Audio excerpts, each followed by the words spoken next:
Hello friends, ngasina aigi marisuba Facebook live ni aigi anisuba Facebook live matunga aigonda feedback kana jam phangki aduga lakhiba issues khara do ai ngasi khaji khara discuss tawjage mamangi ahum subada ai adui matangda karisu panba ngamhodre अहनबदा अना हाइनिंगबदी civil service की परीक्षा stages अहुमनी preliminary mains अमसुंग viva preliminary means reading mains means writing and viva means talking हरिबा अहुम से हरिबा stages अहुम से की दरकार ताबा मतुंगिना अखोइना प्रिपेयर तौबा म चंगी अदुगा प्रिलिमिनरी की दमकता अखोइना टॉपिक खुदिंग मक्ता खसी खंगबा म चंगी मेन्स ता खंगिबा टॉपिक अदु मरुलुना इन डेप्थ ता खंगबा म चंगी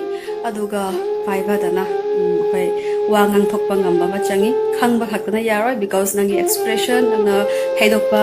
ngamba tai simale ya adugai di aingonda anahan wahang lakhi aingonda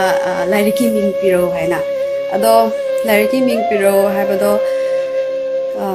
aidi kamaina haini because mana haiba subject to lowa subject nate because aina mamang da su haijakre aigi master English tani aduga history ga sorry political science ka geography ka aina optional loguna ai handak parikha si clear tawjabani aduna adugi mapanda te subject singa kari laik ta phani haibadu langani ai khangde kasinma aduna syllabus to jingbiro syllabus to yinga nang market chalaga like to jingo topic sing do nang syllabus da content do yawbra yawdaba check taro natraga karimba nang khangna ba phaba oja lairagani oja ka stana ba yai oja da hairaga karamba laik na phani adum leibiyu adu phani adungonda atopa queries ama lakpana hogi satra khara lei makhoi se pungkun mari larik ka som loina leiba tum hore pai tum min sare pare everything ado adumana para maksu moise khogi suddenly kari ningjang daba blank oiba khangdaba asi kari maram gino aina ai chamcham na haijanangi asi thokpe maram si mana pa bagi niyom da larik pa bagi niyom da asoiba khara yaure aduma haijanangi maram di sedimentation oiba phangdaba adugai di khoi brain da su spacing darkar tai aduga khoina school colleges da khoina parakli ba style dona civil service gumba competitive exam da adugi pa ba dona ikan kana gani haiba I thajade khoina haji civil service ki preparation tawba tamda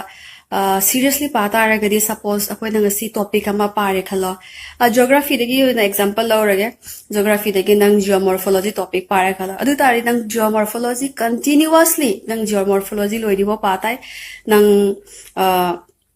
adi adu paringai sarak tu ka atopa subject nang history khangde nang science khangde nang amantra adwen tawbodo ado jamam hangani nang mona clarity lairoi pariba actually ngahak chalure live se because connectivity problem khar le yana only aduna aina hairam bodo sini akhoina pariba subject to continuous paba tai adu paringai duga nang science khangde atopa subject mix to sandaba aduga suppose akhoina punga ma pare khala pungani pare khala aduga break lawba ma changi 5 minutes ba 10 minutes break lawba yai nang du break tuga iseng hakta ba jai cha ka abatha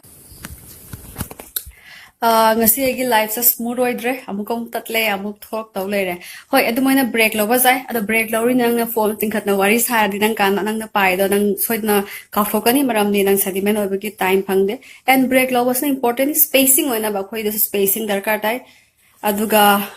wahang amana khoina idi pressure se kamain deal tawni haiba pressure deal to bose jamna lai kari ga dugjam pressure log do no nang hariba competitive parakha do nang na pass taw dradi nang jail chakani haiba leite aduna nang kichineninga leite nang padra khali fail oiba khaktani aduga kari kumba nang na nangi target nangi goal set awraga di fail oiba gi matana khanbe da karta de akhoi duty tawba tai aduga result di makha ta bani aduna khoi haitegi result di khalaga pressurize oiba da karta de akhoi ithau hana tawsi pabai thabak khoi ithau ni